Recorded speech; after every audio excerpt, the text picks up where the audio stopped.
When I was a child and my siblings and I were learning to play the piano, my family subscribed to a magazine called Etude, which was filled with articles and poems about music, but also included pieces to learn on the piano of various levels of difficulty.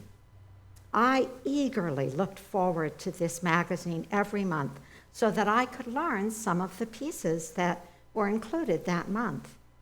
One of my favorites was the Prayer of St. Francis, which I would play while singing over and over.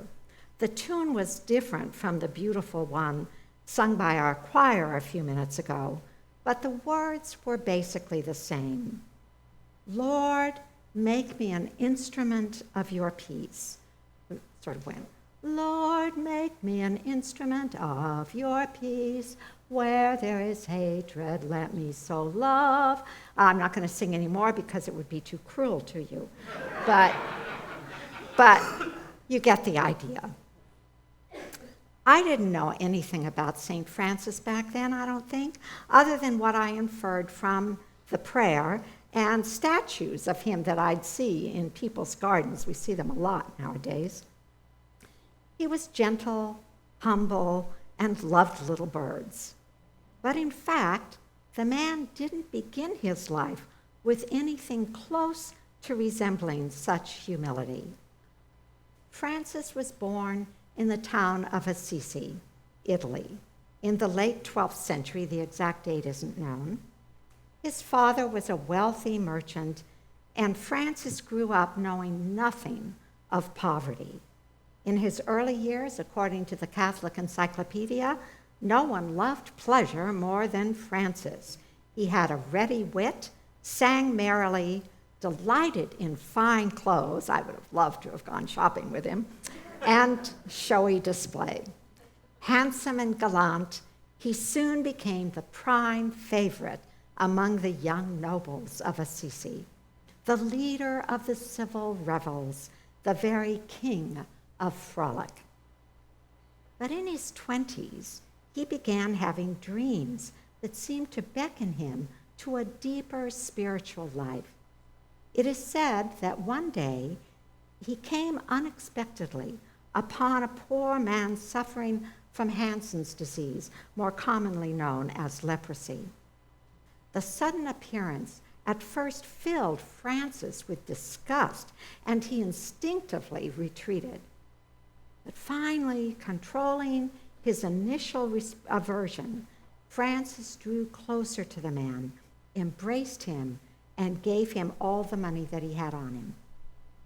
Little by little, this kind of behavior became increasingly normal for Francis, giving away all of his money to the poor, including sometimes the very clothes he was wearing, and physically embracing those considered by others to be untouchables.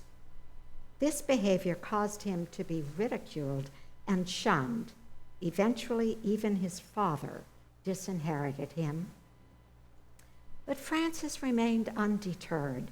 He gave up all of his worldly possessions, began wearing only a brown cloth robe, and wandered the countryside preaching penance, love, and peace, while performing acts of charity. He was a little bit like, what was the name of our kid in the story? Yeah. Anyway, a little bit like him, except he didn't have all the stores to go to. Over time, he did, in fact, gain the respect of many people and was eventually able to develop his own religious order of monks, known today as the Franciscan order. When I was in seminary at Stark King School for the Ministry up in Berkeley, some of my favorite classes were taught up the street at the Franciscan school. Perhaps it was in one of those classes where I learned that St. Francis suggested that the best thing you can say to a friend is, "May God give you peace." But what I've since learned is that he didn't just save it to say to friends. He said that to every person he met. Imagine what the world might be like if each of us said those words, "May you have peace," or "May God give you peace," to every person we passed on the street or met in the grocery store, or even just to one another. I suppose we'd receive the response that St. Francis first received. We'd be ridiculed and shunned. Strangers would try to ignore us or warn their neighbors about us on nextdoor.com. There's a strange person going around the neighborhood wishing us peace. And friends or family would try to get us into some form of treatment. At the very least, they would find us quite annoying. Even if people didn't treat us as unhinged or annoying, they might still find it baffling that anyone would think it possible to find peace today. And I don't mean the peace that comes from ending wars, though that seems equally implausible, but an inner peace, the serenity that we long for, but so rarely find for more than fleeting moments. We live in a world and in a time that makes it more and more essential that we find that inner peace, yet at the same time, it seems more and more impossible to do. I don't know about you, but by the end of 2020, I was feeling like I'd been suffering from PTSD after 4 years of watching our democracy begin to slip away and a pandemic taking over the country while being ignored or ridiculed by the leader of the free world. I was seething with outrage, it seemed, every moment of my waking life, and probably while sleeping as well. Then 2021 arrived, and with it a new, saner president and vaccines to save us from COVID. I, like many of you, I imagine, finally felt some hope.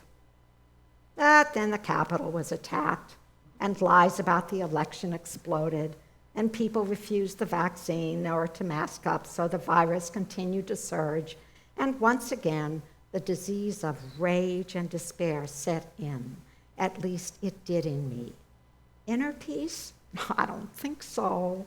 And pray that those I blamed for causing my anger also find peace? Not a chance. And yet, if I am to follow St. Francis's example and wish that all people find peace, it is imperative that I strive to embody that peace myself and extend it to others. The author Jonathan Lockwood Huey has written, "There is nothing worth losing your inner peace over. Stop, breathe deeply, close your eyes and breathe again. Then, and only then, take action from a peaceful heart. Choose love, choose gratitude, choose forgiveness, choose peace." Ah, yes, breathing. Stopping in the midst of our busy days to breathe. I used to encourage my congregations, probably did here as well, to find some moment every day for Sabbath, for rest, to stop, breathe deeply, listen, so that we can be reminded of the peace of the universe and stay connected to it.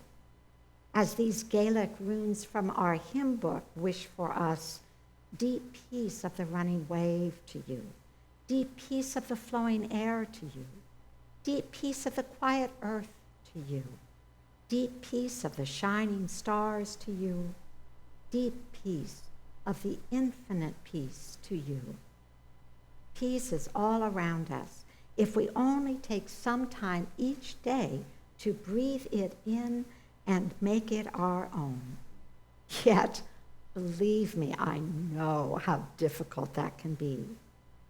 But maybe we don't need to do it only in stillness. The beautiful Buddhist soul who passed away just a year ago, Thich Nhat Hanh, suggested that the best way to find inner peace is to help others find it through our compassion and our acts of kindness. Make me an instrument of your peace, begins St. Francis's prayer. An instrument of peace by sowing love, joy, hope, comfort, and understanding. For it is in giving that we receive. It is in offering peace, becoming instruments of God's peace, that we ourselves receive peace. What a profound concept, and how profoundly simple. During my time at Starr King, I worked for a while as a secretary at the Jesuit seminary. One of my co-workers, the bookkeeper, would always arrive several hours early before the rest of us in order to miss the traffic on the freeways. And consequently, she would leave work early, long before the rest of us. And because she lived quite a distance from the school, I would always say to her as she was walking out the door, "Drive safely." One day, she told me that while she assumed I said that out of habit, nevertheless, it felt like a prayer to her, and it brought her peace. The Dalai Lama has said that the key to happiness is inner peace, and that love and compassion and a sense of universal responsibility are the sources of that peace and happiness. So it's not only sitting quietly and breathing deeply that brings us peace, but moving beyond ourselves, our own need for happiness and peace, to caring and doing for others.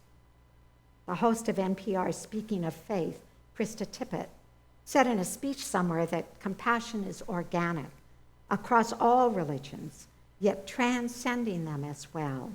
It is kindness, empathy, generosity, hospitality. It looks for the face of the divine in suffering, in the face of the stranger. We see such compassion on display many times around the world, and always during times of major crises, strangers reaching out to help strangers. But the truth is that there are 1,000 acts of kindness between human beings every day that we never hear anything about, and all those acts bring a sense of peace both to the person offering the kindness and to those receiving it. Such as the young woman in one of my congregations who one day stopped whatever she'd been doing in order to sit in an intersection, cradling a woman who had been struck by another car while crossing the street. No one else stopped to help, but this young woman put compassion first, soothing the injured woman, being a presence until medical help could arrive. She gave some peace to that woman, and in so doing, brought peace to herself. Tippett calls compassion a spiritual technology, which humanity needs as much today as all the other technology. And I would say our world's survival depends on our mastering that technology far more than any other. And not just toward those we know and love, but even those whose political or religious views are repellent to us, as difficult as I know that to be. Indeed, every time we participate in some small act of kindness, such as described in our meditation reading earlier, we do it without having any idea what that person's religious or political beliefs are. When I visit my younger sister on Cape Cod, I always attend Sunday worship with her at the Episcopal Church where she works and worships. And I always look forward to the part of the service called Passing the Peace, in which people turn to one another in the pews and simply say, "May peace be with you," and the other person responds, "And with you." While it can feel a bit awkward, I still always feel a momentary connection to the person, usually a stranger to me, with whom I exchange that prayer. I feel as if I've been granted a slight ray of inner peace, and that I've offered the same to them, even though I may know nothing about them. One might say that we've incorporated a similar practice in many of our UU congregations, except in our churches, it tends to be more of a chance to chit-chat as we pause in our worship to greet our neighbor. Some of you may have experienced this in other UU congregations.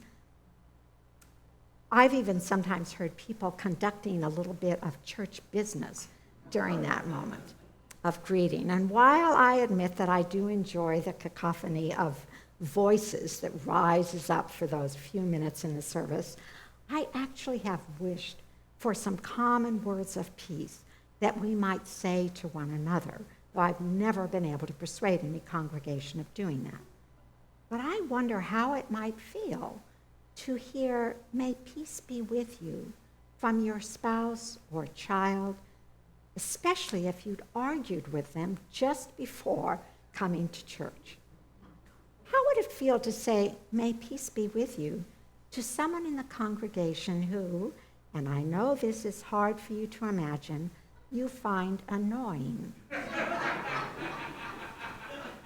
Or to hear those words from them?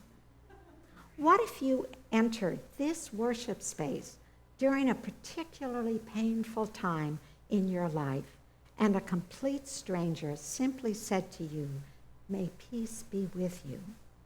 What kind of healing might begin for you in that moment? So I'm going to take just a second.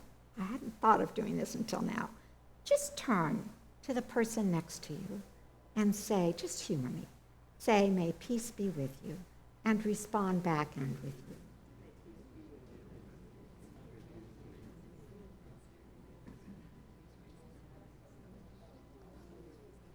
It's a lovely sound. And what if, when we're yelling with rage, perhaps even hatred, at our television while some politician is spewing what we know to be lies, we instead mustered as much love as possible and said calmly into the air, "May you have peace"? Our world is rife with conflict and sorrow, and we hunger for some sense of peace.